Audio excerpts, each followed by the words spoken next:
Sandy Wyllie. It was 2 years ago at this time that my life changed forever. That something inside of me broke permanently and has never been mended.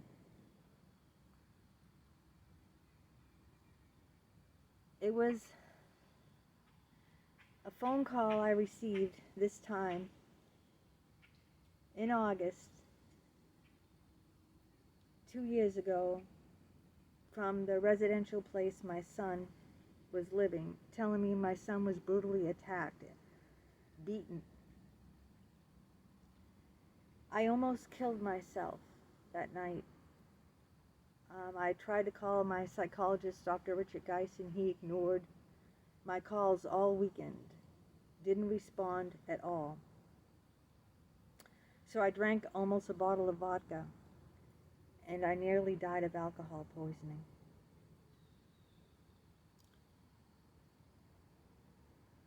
To go in and see your son with black and blues all over him, a swollen black eye, from someone who was supposed to take care of him, and then fighting with my husband to take him out of there and have him live at home, and then calling my psychologist and having him ignore me all weekend. It was just too much. I lost trust in people. I lost trust in the human race. I lost trust in everything, and I will never ever trust anyone ever again. When you go through such a horrific, life-altering experience as I have, you can never trust again. It was the worst time of my life, and I've had pretty horrible things happen in my life. I've been brutally beaten myself by my mother. I've had a schizophrenic father, in mental hospitals all my life. My son got permanent brain damage from meningitis and was in the hospital for 2 solid years in the hospital. And that's where I lived. For 2 years I lived in the hospital with him. And so my life has, my cousin came in and stole my inheritance. My life has never ever been easy. But I don't think I was, sexually assaulted by another psychologist, Dr. James Barberia. So my life has never ever been easy. It's been always, very, very hard on me, and I've always tried to push forward and push on. But 2 years ago is when I stopped pushing forward and pushing on.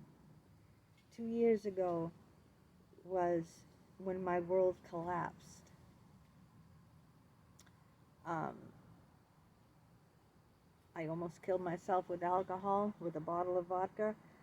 I tried to reach out for help. I even wrote my minister, and she ignored me. I shared what happened with other people, and they ignored me. Especially my psychologist. I called, and then when I saw him, and I asked him, I was in complete emergency. My son was brutally beaten. Why didn't you call me back? He wouldn't even look me in the eyes. He didn't. He didn't even look me in the face. He slunked in his chair and he turned around and he would not even look in my face. And he said, I was busy. I swear to God, those are his exact words. Well, why couldn't you call me back the next day if you were busy one day, I was tied up. I swear to God, those are his exact words. So I will never go to another therapist ever again in my life. I mean, after 16 years and walking in and seeing my son with bruises all over his body, it was horrific. And I wanted to pull him out, but my husband wouldn't allow me to, because he said we wouldn't be able to take care of him. My other son, both my other son and my husband both work at home. So, and Alex needs round-the-clock care, and he also he's very, very aggressive, and he's like a 2-year-old. He has tantrums, and he needs constant one-on-one attention. And so, my husband and son, and we have a very tiny house, wouldn't be able to work. So, and they both have jobs working at home. So they said that, we'd lose our jobs and then we'd be out in the street, because you can't have Alex at home because Alex is very boisterous, very loud, very demanding, needs constant attention like a 2-year-old, and he's 6'3". So I understood my husband's point of view, but we had to leave him basically in a hellhole until we found a new place for him. Now he's in a new place. In the last year, he's been in a new place. But what I'm trying to say is, when I needed people the most, people I relied on to take care of my son, people who I relied on, a psychologist, to help me, or a minister. I wrote my minister. These are people I looked up to help me in a time when I really needed help. And they all turned their back on me. And the people that were supposed to take care of my son, they, and it wasn't just that one horrendous person. And yes, we did press charges, and yes, it's still all the red tape going through the system. You have no idea when you're fighting people. I fought psychologists, I fought doctors, and I'm fighting this person too. All the red tape. I fought family members. I fought my cousin. It takes years and years and lots of red tape. It just doesn't, just because you go up against someone and pursue it, doesn't mean that they're automatically in jail. It's been 2 years, and this monster is still walking the streets. It's still in the court systems, what I'm saying, that it takes a long, long process, like with Dr. Richard Geist. It's been a year since I put in a complaint, and I'm still fighting it because of all the red tape. People don't understand, just because you're brave enough to fight these people, right, and go up against them, but it doesn't mean like presto bingo that justice is served. Because there's a lot of loopholes, and these people will go through every single loophole they can go through and delay. So just because I'm fighting it, which I am, it doesn't mean like instantly justice is served. It isn't. It isn't served at all. It's delayed and delayed and delayed, while these people go about their lives carefree and not have a worry in the world. It broke me, and I'm a broken person. I do my best to put on this artificial smile and this artificial face. It's all artificial because inside I am dead. I am really dead and broken. I know I don't come across that way because I'm a great actress. I really am. And, that's why people really don't know the real me at all. Not too many people do. A couple. But not too many people do, because I never let people in on that part of me, ever. I don't trust people, and this has broken me. So, I've written book after book after book. I have, I write an article every day on LinkedIn. I have a newsletter, and I write about this stuff because I want people to be aware, so that they don't have to, they can be wise, be wise to this stuff. And I think it's important to educate people that you can't trust people out there. You can't trust people to take care of your son. You can't trust people to take care of your own mental health. You have to take care of your own mental health. Psychologists have only abused me, and that's not just one or two I'm talking about. I'm talking about everyone I've went to has abused me in one way or the other. And same with these residences that my son lives at. He was sexually raped. I was sexually raped by a psychologist. I mean, it has happened. Of course, I couldn't prove that with my son because my son can't talk. He can't say what happened to me. So unlike a woman, he was a female and he got pregnant at one of these residences, then of course like that would be proof that your child was raped. But because the way it happened, you know, there was no proof. It was a woman. So you can't prove like the, entry or something like that. If it was a man who raped him, there'd probably be physical proof. But if a woman sexually abuses my son, there is no physical proof on my son. But I knew, and they fired that woman immediately.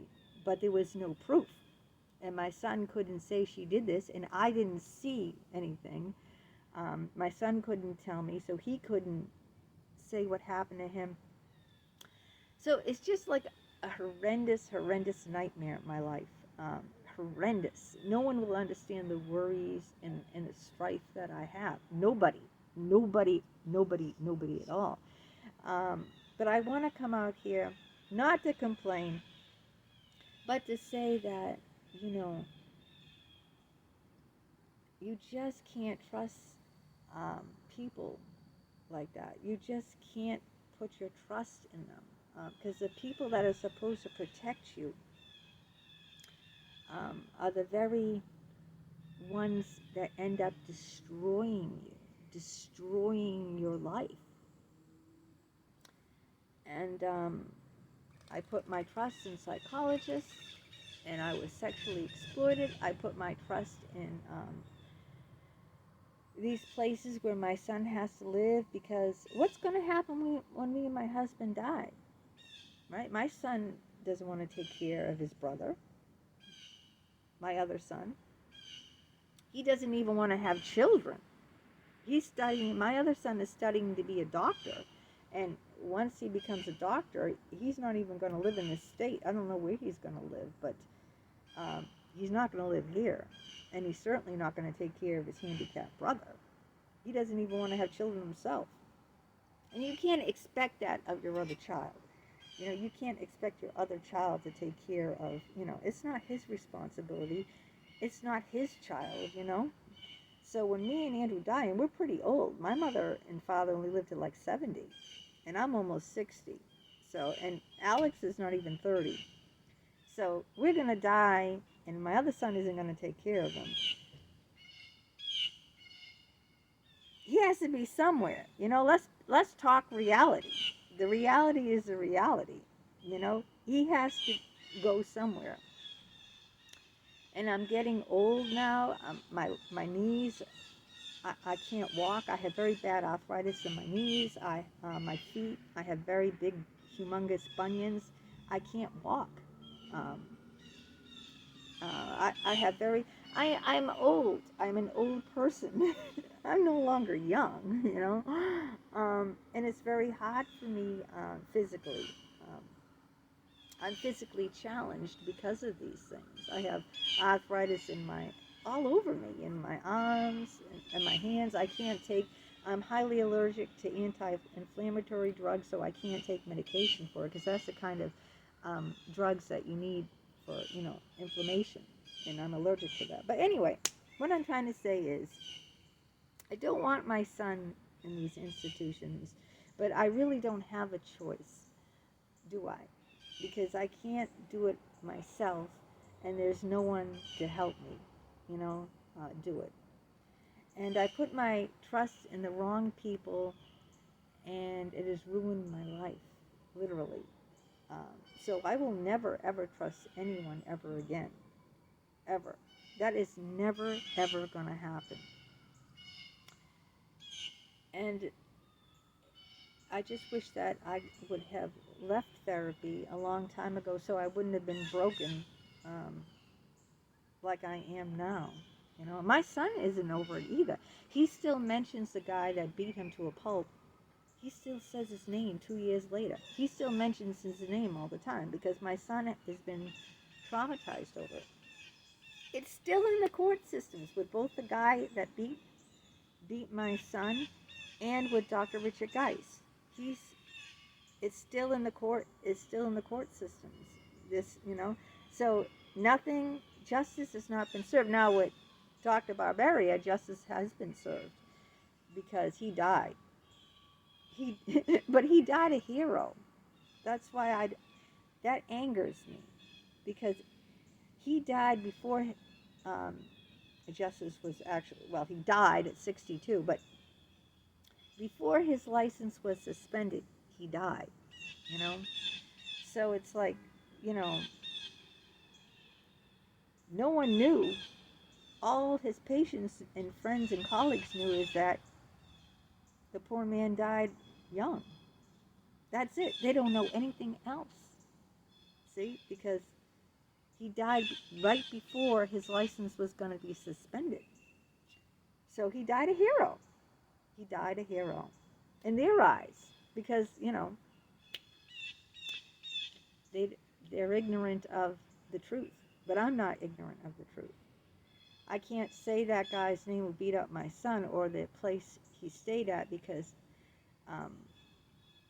I got compensation, monetary compensation for that, and signed papers that I can never say, you know, because of the money they gave me, I can never say who it was or the institution or anything. So of course, there's still people leaving their kids in that in that institution, totally ignorant of what happened. I just want to warn people that, you know, you've got to really be hyper vigilant in life. Hyper vigilant. You just can't trust anybody, especially people, you know, that are supposed to, you know, especially people that are supposed to be there, like psychologists who are supposed to help you. They're doctors. These are doctors um, who are earning like $300 an hour, who are trained medically to help people, and just turn their backs on people, sexually exploit people, sexually abuse people. And these people that are trained in these residential places with severely handicapped people, they rape them, they beat them, you know, and I don't even want to tell you the other horrific things they do to them. Because they can get away with it. My son can't talk. My son can't say what happened to him. He has very limited language, but he can't sit down and say, you know, like when, for instance, I have on tape, I can say, Alex, what happened? Who did that to you? And he can say the guy's name, you know, but he can't say, you know, at least he can say the guy's name. But it's horrific. It's horrific. So I just want to educate people. I want people to know what's out there. I want people to know what I've gone through. You know, I'm not over it. It's been 2 years. I'm not over it. I'm never going to be over what happened. Because how can you? It's bad enough my son lost his mind at 4 years old. But then he has to be raped and beaten on top of it.